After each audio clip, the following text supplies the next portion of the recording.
kind of crazy that we live in a world where we're taking Zoom meetings and we're talking about the metaverse, yet we're here with folks that are from all around the world.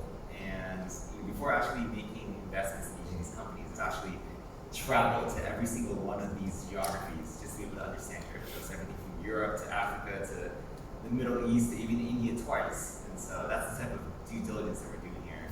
Really just kind of like local perspective, but really excited to be here with Oliver of BCB, James of Jambo, all of BitOasis, and Sumit of CoinDCX. So maybe we'll go around and just kind of give a little bit of information on your companies, and then also I guess why even sort of focus on the geography that you guys are focusing on. Thank you, Paul. And it's wonderful to speak at one of your events again, to see your amazing LPs. My name is Oliver from Landsberg-Sadie. I'm the founder and CEO of BCB Group. We are the largest financial institution in the UK, Europe, Swiss time zone, servicing the crypto industry. So our clients are businesses who need payment services and FX services to move money for themselves or for their clients. For us, it was a clear opportunity that when we started this business, the biggest requirement, one of the greatest longitudinal value is infrastructure. So we're here to enable businesses to do what they do. Many of the clients in this room, many of Paul's portfolio companies. I think there's a lot of regulatory disparity in my region, so that's possibly one area I can bring some color to you and how that affects adoption in general. Of course, yeah, that's not useful. James? Awesome. No, first of all, thank you, the entire Pantera team, for setting this up. I know super hard in Singapore, especially this week, so appreciate it. I feel like I'm obliged to say a few words, just to let you guys know how serious Pantera is doing due diligence. Paul spent his honeymoon in Africa to due diligence, so that's as far as you can go. Look, I'm the founder of Jambo. We're building a Web3 super app for Africa. Essentially, you can think of us as building a neobank that helps users save, earn, and send capital. My own background, I grew up in Congo, Kinshasa, a country of like 100 million people in Central Africa, there for about 16 years, and then New York. Ran a crypto fund for a few years with Paul. I had nothing met, on the journey, big fan. So when I came out to be an entrepreneur last year, really appreciative of all the support I got. Great. Hi everyone, my name is Doudin. I'm co-founder and CEO of BitOasis. Glad to be here with the Pantera family. Always enjoy. So BitOasis, we're the largest crypto asset platform for buy, sell, and trade of different crypto assets, up to 60 crypto assets, focused on the MENA TP region. So that's Middle East, North Africa, Turkey, and Pakistan. We're headquartered in Dubai, in the UAE, where it's a lot of crypto activity happening today. I remember, Paul, when you visited us in 2018, it looks so different right now in terms of crypto activity. I have to make it back to the Middle East, yeah. Yeah, you should definitely come so much. Yeah, you should definitely come again. And we'll talk more about what's happening as well in the UAE and the region on this panel. At BitOasis, we believe that crypto assets and blockchain technology will fundamentally change financial services and provide a new infrastructure that is more inclusive and also more seamless for users to transact. And the biggest use case that we find in our region is building inclusive and easy to use, digitally friendly, blockchain-based financial services, and that's why we're very excited. Every day building what we're building here at BitOasis. Yeah, thank you. Good afternoon, everyone. Thank you for having us here. About myself, my name is Sumit, Gupta, co-founder and CEO of CoinDCX, which is India's largest and one of the fastest growing crypto company coming from India. And we're very fortunate to be backed by Pantera, Polychain, Coinbase, B Capital, Bain Capital, and many other investors. India is a very exciting market for us. One is like we have seen the market evolving in the last 6 years and the volatility in the regulatory part of it. So, but it was also very exciting to see how far India has come in the last few years. All of the top 5 countries when it comes to crypto adoption, and it's very exciting because the rate at which we have seen retail users adopting to crypto is phenomenal.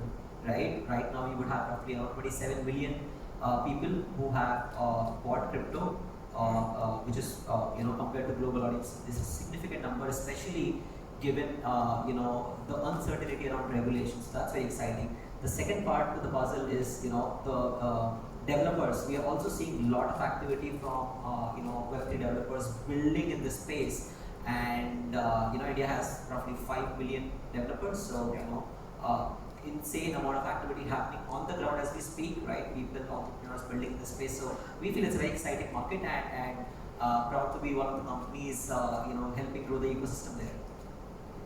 That's great. I mean, the one common thing across all these different companies is they're building infrastructure, and they're doing so for a demographic that is really attractive and really needs it. So before we invest into each of these geographies, really try to understand everything from capital controls to mobile penetration to other sort of factors, remittance corridors, other sort of things that make it seem like there would be a higher likelihood of crypto adoption.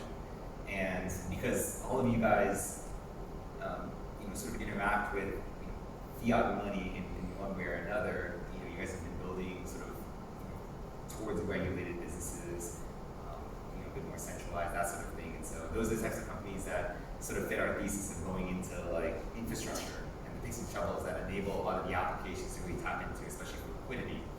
So I'm going to go with each of you guys with a few different questions instead of just kind of going back and forth. I think it's a little bit better to just kind of drill down deeper one by one. So I'm going to start with you, Oliver. Again, to kind of do what you're doing, I mean, I'm sure there was a lot of things that you had to think about, navigate around regulations, especially in Europe, where, again, like every country can be a bit different, and it can be a bit volatile in terms of how each of these places are thinking about regulations. How have you had to sort of think about regulations, and how have you navigated it? That is a question I wake up to and go to sleep to every day, Paul, and it's a fight that I'm going to fight. So when I started the business in 2017, the first value prop was actually liquidity services in crypto, and I asked my co-founder, who is a lawyer, really the kind of geek lawyer founder, I asked him, is this even legal? He said, no, but it's also not illegal. So in 2017, the FCA in the UK still had very little language around this. But it was clear that because of that lack of language, there was incredibly hard to move money. So banks kept unbanking us, banks kept unbanking our clients, and it was clear, how do we solve the banking problem? Well, the thin end of the wedge was as a payments institution. So that's, we still have the only payments institution license in the UK, the first and still the only. The bar is high, but now that we are, we have presence in Germany, in Switzerland, in France, and in other places, we're now having to wrestle with very different, disconnected regimes. So the regulatory questions we're asking are, how do we consistently satisfy AML, make sure money isn't slipping through the net? How do we consistently satisfy FINMA, BaFin, FCA, that we're not creating risk either to consumers or to businesses? And whilst those problems can be solved discreetly, in some cases you've got dichotomies in the same country. So in the UK, you've got a government previously with Boris Johnson and Rishi Sunak pro-crypto, and now Liz Truss and Kwasi Kwarteng also pro-crypto. You've got the FCA really kind of struggling to keep up with FINMA and BaFin in definition of regulatory language. So it just adds challenges upon challenges. But I think the key for us is just making it a dialogue. It is working with the regulators, explaining to them and being part of their development process. We don't need to teach BaFin anything or FINMA anything. They've got their shit together. The FCA, we've got a lot of dialogue with. That's great. And so, now that you guys have the first payment license in the UK, and you guys continue to have dialogue and sort of moving the needle on the regulatory side of things, how has the product and the user base changed over time? We sort of think about user base getting hopefully a bit more institutional, and so that in terms of just like the the customer demographic, but then also just how your product has changed over time too.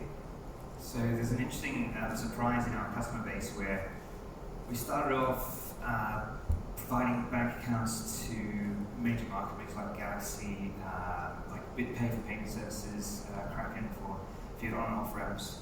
But now there's a small growing number of large institutional clients who don't explicitly want to be identified as their banks themselves, but internally they don't have mechanism within their own risk committees and within their own broader risk appetite to bank themselves. So there's that,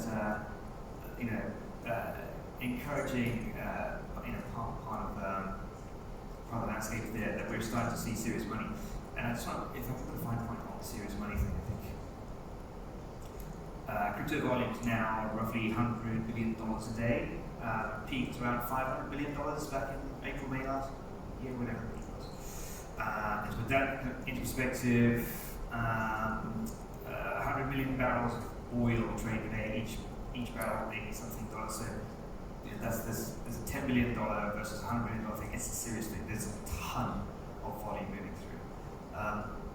And so now the regulators are taking it more seriously, and financial institutions are recognizing that this is something that's impossible to ignore. That is changing the demographic of our client base.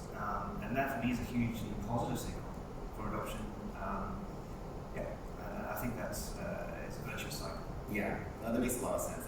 And as the industry matures, you're probably going to see some banks get into the space, and we've talked about like what the competition could sort of look like going forward. But how do you guys differentiate on the product side of things, where you won't see like maybe a Silvergate or a JP Morgan or Wells Fargo sort of get into it? What sort of makes you guys special to service the crypto industry? First off the bat, we love Silvergate, JP Morgan, Wells Fargo. Yeah. But I think where we're different is we're built for this market. Everything we do is built to respond to the needs of this market. We're not a side hustle. We're what you need.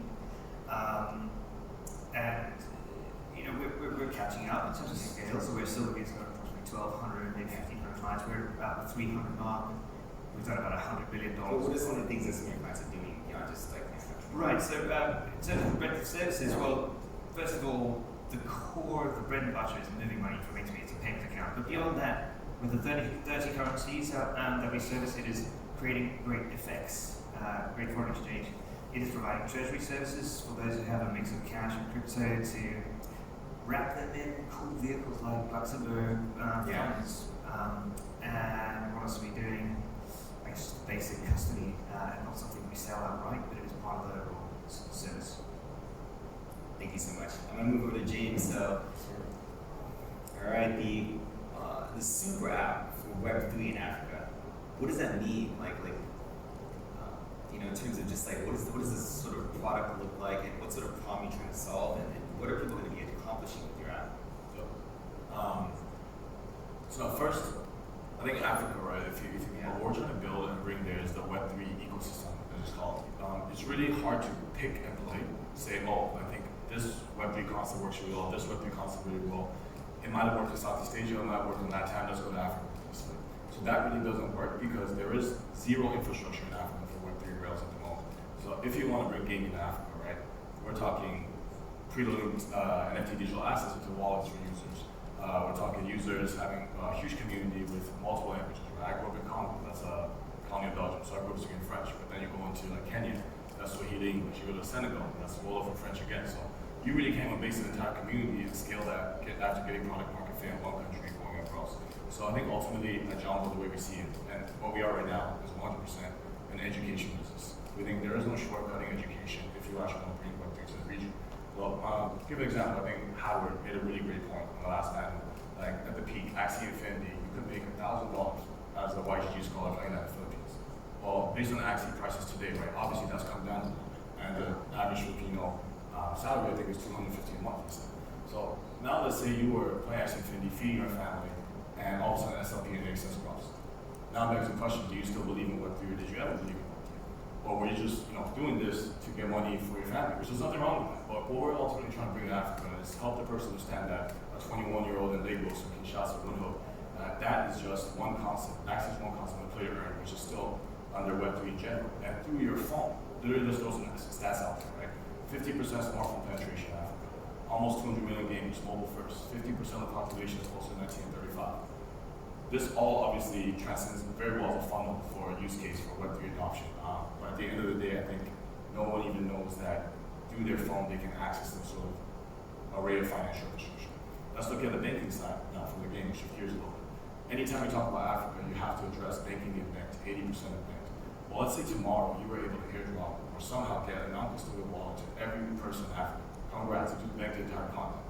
The problem is they still have no access to broader financial infrastructure because they don't have credit, right? What banks, what challenging banks, et cetera, can give you, why Alibaba, Tencent were created, WeBank, et cetera, is because they have your social credit, they don't give you credit.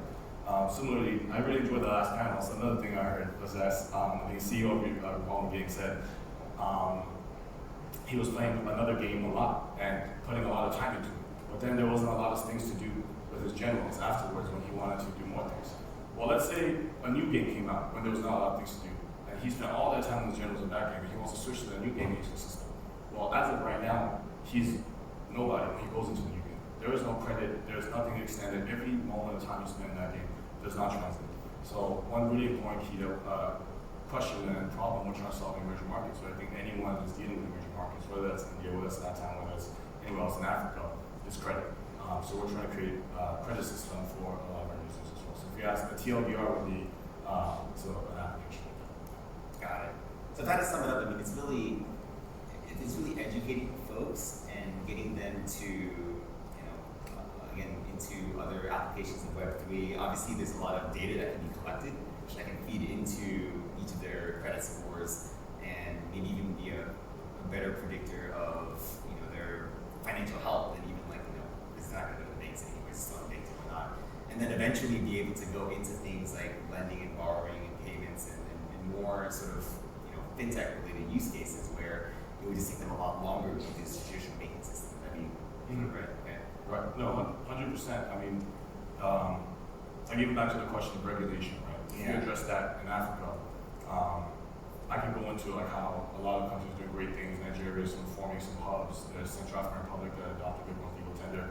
But long story short is 54 to 55 countries in Africa is 100% anchored. That means no institutions. But what you don't see on the other end is the power of retail. Like let's use another example, like Step. 5 mil DAU, the number one DAU game in Web3 this year. Love it or hate it. I have no vested interest in Step.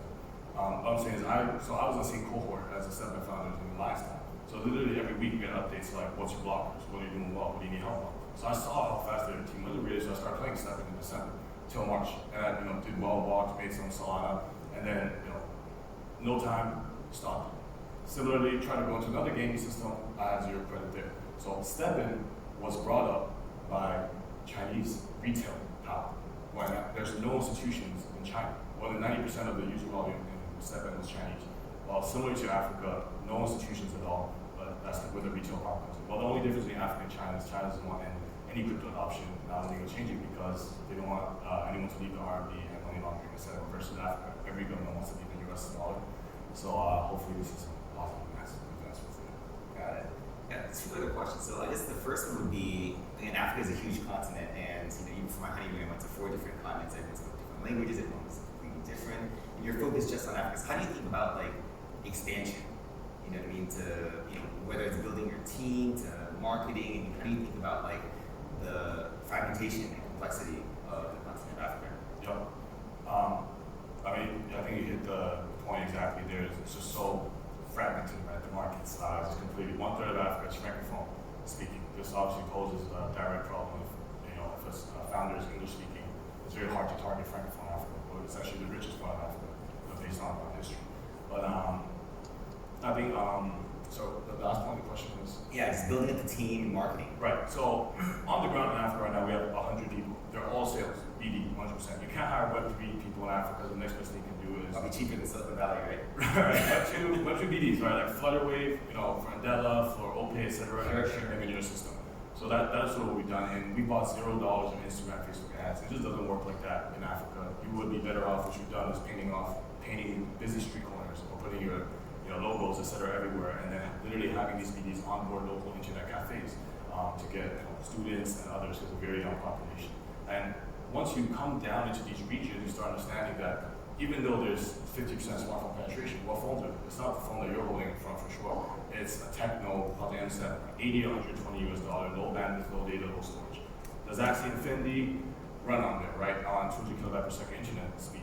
The answer is yes. Does Illuvium run on there? AAA game? The answer is no. But without even knowing these things, like it's very hard for a company to like even base their data model to include African user bases if they have no data points there. They don't know what region to come into, etc. Even though it's the obvious best population for Web3 gaming because it's the lowest common denominator is someone's time, right? It's the lowest GDP constant, so you can actually trade someone's time to come into your ecosystem, give them a token or set a reward. And last question I have for you. So, one of the most exciting things when we were deciding to make the investment into Jambo was the fact that you're born and bred. You get the ecosystem, you're not coming there as a foreigner, and you're trying to learn things. You also have the connections with the enterprises, the telcos, maybe even other enterprises so that people can sort of use digital money to actually pay for things, or whether it's like food delivery, whatever. But how are you sort of seeing enterprises in Africa thinking about crypto? Are they open to partnering with you guys? I mean, how does that sort of look like right now? Yep. No, great question. I think the biggest trend I see in Africa right now is SMEs needing to move money out of Africa into Africa, and obviously on Web3 rails that'll be a lot easier using stablecoins. So I think a lot of SMEs and businesses in Africa understand the need. I'll use another example, right? Like kids these days growing up, they're in Roblox, they're in etc. They grow up in the digital age. Similarly, the population in Africa growing up, the young population, they grew up not believing in the government. Every African country has 2 to 10x higher inflation than any other country in the world. So they understand that, so they're in a system that's very hard to come out. Interesting statistic, 30% sports betting in Africa. The number is 2% China, 1% US, because they're willing to speculate. That's why there was 12x crypto adoption last year, 3x venture funding, but 95% of those transactions are under $10,000 because these are retail users transacting and using it for everyday needs. The friends that I grew up with in Congo and Kinshasa use crypto every day, almost a lot more than my friends in New York that went to school with at NYU. So I think being in regions such as founders here have, they understand and so there are a lot of complexities to it, being a circumnavigate, and obviously being lucky that my family has been in Africa for 3 generations and we're still able to understand, still trying to somehow the government works and I think the closer you are to African governments, the more you want to stay away, which is why we never started with the fiat to crypto on rail angles for adoption, because I think that the guys are doing it is amazing. Yellow card, everything's amazing. I think for us though, we started as a education business because we really want to be the on rail for the entire continent. Africa's at 1%, super rich, 99% the same. So there's a middle class. So if you want to target someone that can already freeload your wallet with tokens and understand how to send tokens, you're not targeting the Africa that we're talking about here. I grew up in South Africa and I can 100% relate. There you go. Okay. There you go. Beautiful. All right, so over to Ola. I mean, Pantera invested in the seed round in 2015, so it's been quite the journey to kind of get BitOasis to a leading player right now in the Middle East. I mean, in the Middle East, I feel like there's a lot of hurdles along the way to kind of to navigate. Can you tell us about just crypto in the Middle East right now and how the journey has been, and again, as same thing with Africa. I mean, there's different countries, the UAE, Saudi. I mean, how's it been to just navigate, the complexity of the region? Yeah, it's definitely been a journey. So I think, and looking back, obviously, to when we started, there's been quite a lot of changes and developments. Obviously, a lot of that has been, I would say, over the last 18 months. So in the region, so MENA specifically, I would say, we've seen a lot of that adoption happen post-COVID, where the region, you could say, had this crypto moment. So the growth rates in terms of retail adoption across MENA, including Turkey and Pakistan, have grown by 15x over the last 24 months, so post-COVID and the latest bull run, versus the global average is actually 8x, so it's twice as much as the global average. The biggest countries in terms of retail adoption have been Turkey, Saudi and the UAE, Pakistan included, and then Lebanon because of the monetary situation and obviously currency devaluation. Turkey obviously because of the lira devaluation, and we'll talk more about what's happening there as well. So I think when we look at the top countries in terms of the Middle East driving that adoption, we see different factors that led to that. So when you look at the Gulf countries, the UAE and Saudi, that's predominantly a big retail base with disposable income, and then obviously connectivity and appetite to investing. And we've seen the narrative, obviously, of crypto investment post-COVID, where Bitcoin as an inflation hedge, and that drove a lot of that adoption. I think we look at Turkey, Pakistan, Lebanon included, it's been obviously hugely macro, economically driven, inflation rates, currency devaluation. We obviously see that happening in Turkey throughout Q4 as well. And that's driving more and more crypto adoption. Predominantly, I would say, is tokenized USD in the form of stable coins. So USDT, USDC to some extent, I would say, and there's been more and more demand on that because of obviously the currency situation. So there's definitely different factors driving that adoption, and as a result of that, obviously BitOasis have significant growth, to 2021, leading up obviously to that adoption, and then obviously over the next couple of years as we see more countries regulating. But because of that huge retail adoption, we started seeing governments and regulators really prioritizing that industry, and then prioritizing ensuring that they've got the right supervisory, including obviously regulatory models.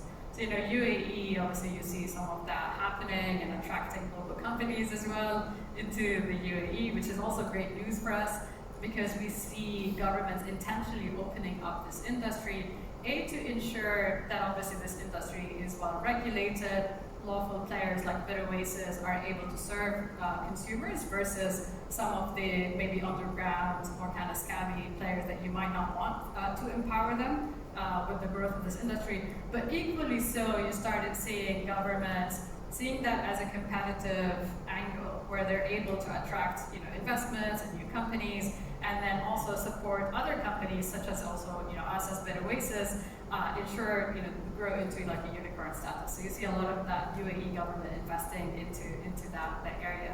And then likewise, what we see is that it's almost like we've reached escape velocity because we're seeing some of those governments prioritizing the crypto agenda. You see other countries across the Gulf and the Middle East doing so as well. So that's countries like Oman. Qatar starting to look into that as well. Obviously Saudi started investing in that area in the sense that they started forming those regulatory teams. We expect a lot of developments to happen on that front. We're very well positioned as well to be among the first companies to get those licenses and break into the market.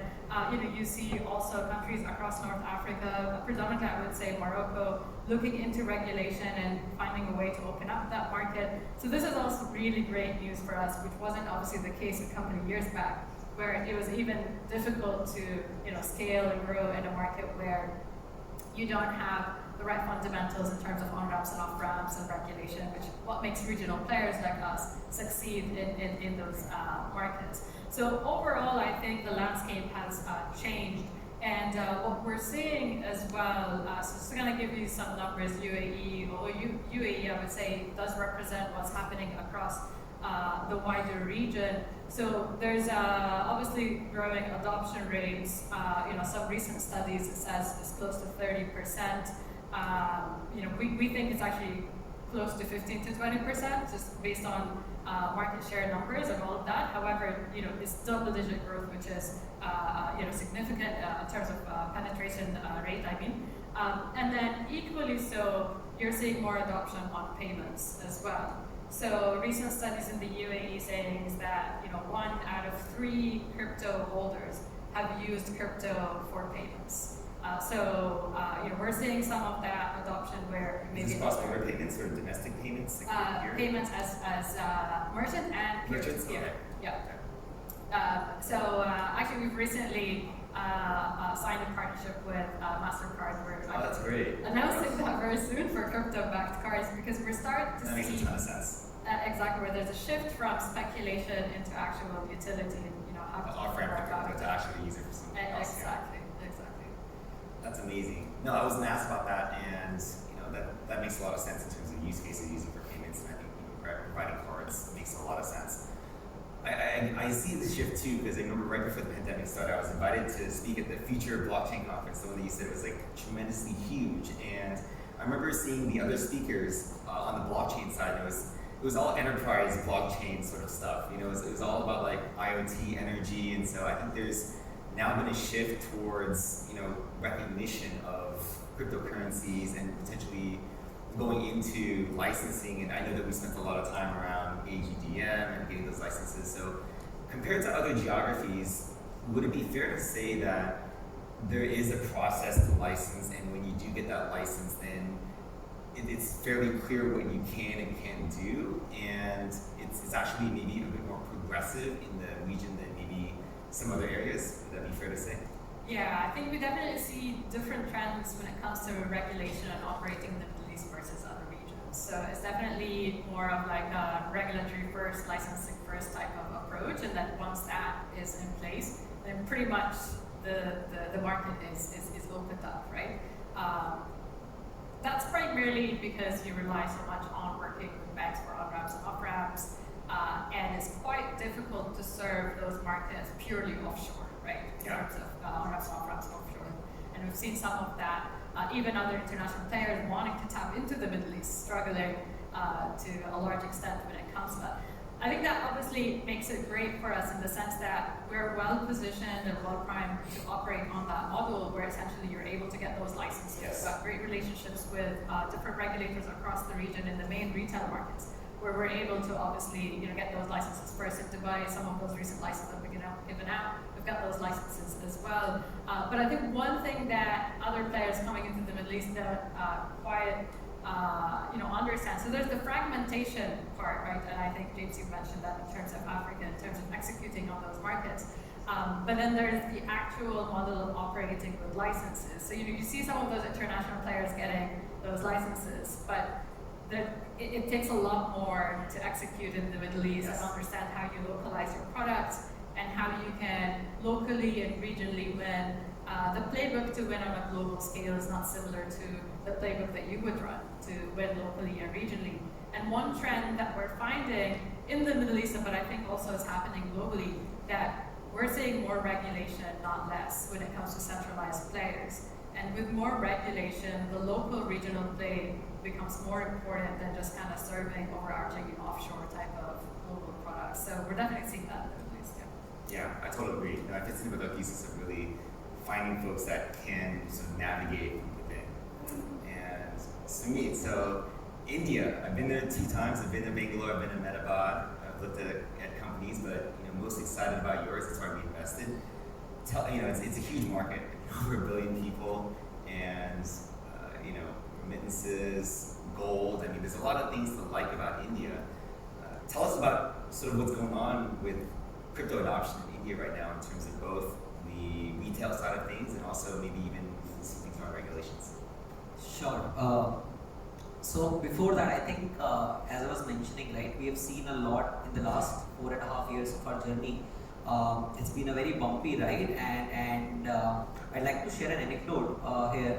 When we were about to launch CoinDCX and everything was set, ready, we were almost about to launch on 7th of April 2018, and then 2 days before that, RBI came up with a circular that you can't have banking channels anymore. And very quickly, CoinDCX, we built a B2B model and then navigated that. 1 year later, Supreme Court gave a judgment. So, we have seen all of those things. And I think India is a different market, like where there are no licenses right now. We've been requesting for it, but in spite of such harsh regulatory conditions, I think being able to navigate it and acquiring retail customers at a massive pace, I think that was a very interesting journey full of learnings. We were roughly 200,000 users, in our first year, and then we are almost at 15 million users on CoinDCX. These are verified users on our platform. And as Ola was mentioning, most of this acquisition happened in the last couple of years, especially at pandemic when people were in their homes, and there was so much talk around crypto, Bitcoin. People were talking about it, and we've we have seen a trend where every person, I was meeting to knew about Bitcoin, right? And that was very, encouraging that people actually know about it. The problem was how do you build rails for that, right? And anyone who could build a very simple, on-ramp, off-ramp for the masses, I think that's going to take the market share. So we have done built a lot of innovative products where, in a P2P manner, anyone could buy any crypto asset in a matter of 60 seconds. In a P2P fashion, right? Doing some liquidity aggregation in the back end. So that was interesting. We acquired a lot of users, and right now overall, as I was mentioning, there are roughly 27 million people. Some reports say that it's 100 million people. All of that is wrong. The real number would be roughly 25 million to 30 million unique retail people who have purchased crypto. I think in terms of retail, there's insane amount of interest. Primarily, I feel that India is going to be a very, very exciting market, a huge opportunity. One is because the rate at which retail adoption has happened was exponential. Second is, the internet penetration, UPI transactions. Even if you look at any payment or any fintech use case, right? Last month in August, there were 6 billion transactions happened on a monthly basis. 6 billion transactions, right? In just like last few years. So whenever India picks something, it just skyrockets, right? So I think India has gotten a flavor of crypto in the last cycle, but I feel that whenever this market goes up again, I think India is going to be one of the largest retail market globally. And I also feel that why India is exciting market, because not just the retail, but the people building from India. This huge amount of Web2 talent that is now shifting to Web3. People who are working in companies like Flipkart, Swiggy, at various top levels, they are now moving and building a teams of 5-10 people and building something. The only challenge is the regulatory clarity. I think the moment we get a regulatory clarity in India is going to see an inflection point where all of this will start coming together, and you'll see multiple huge companies coming out of India. I agree. I mean, what the Polygon guys have done in terms of also just putting money into a bunch of different founders. We've seen entrepreneurs come out of Flipkart and Swiggy that are going into all different aspects, everything from DeFi to gaming to NFTs, and it seems like you guys could potentially either be a super app into those different use cases, or kind of direct folks into those different use cases. I guess, how does your product fit into all the different use cases that could happen in India? And are there certain ones that you feel like India is more primed to sort of be involved with in terms of all those different areas in Web3? Sure. So 4.5 years back when we started, the plan was, okay, let's build an exchange, because we wanted to build a place where people could buy, sell, and store crypto. That's the first point of contact for anyone who wants to get into the space.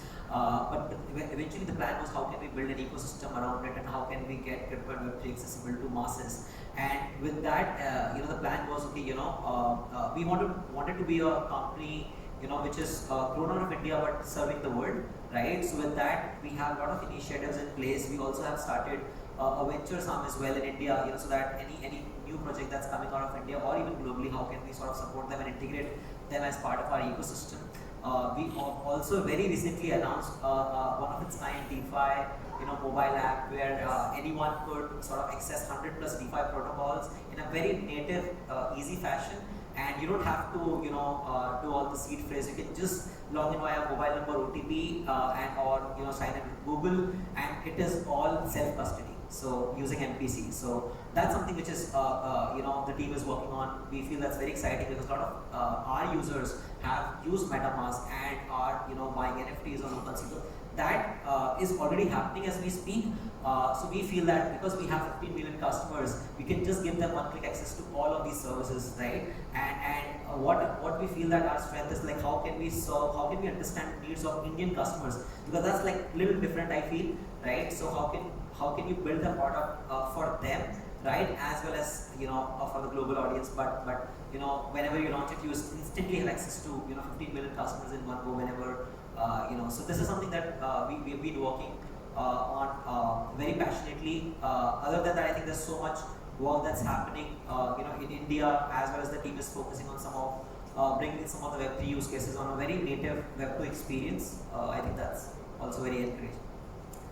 Great. Well, that's the end of the panel. I want to thank all of you guys. I think the takeaway here is really crypto is global and it's happening everywhere. There are different use cases in each of these different regions. We're glad to have made these investments, and these are local partners that really give us insights and deal flow into what's really exciting out there. So thank you so much. We really appreciate all that you guys are doing, and thank you so much for listening.